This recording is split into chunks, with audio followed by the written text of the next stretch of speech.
Is there anything else that's had this kind of impact on the United States that we think might happen with the Dobbs decision? Well, we could look at something like Brown versus Board of Education. Now, this was a 1954 case in which the Supreme Court said that segregation in schools was unconstitutional. And the response to that is that most states and most counties and most schools ignored it. They continued to have segregated policies. Well, the Supreme Court issued Brown 2 in 1955, which said you must integrate with all due haste. The response to that is that public schools closed down all over the country.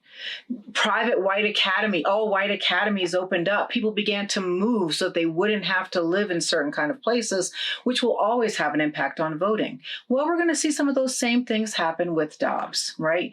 Because the United States Supreme Court has moved this idea and this conversation of abortion to a state's level, going away from a policy and a precedent and a practice of the last 40 years that there were some levels of federal protection.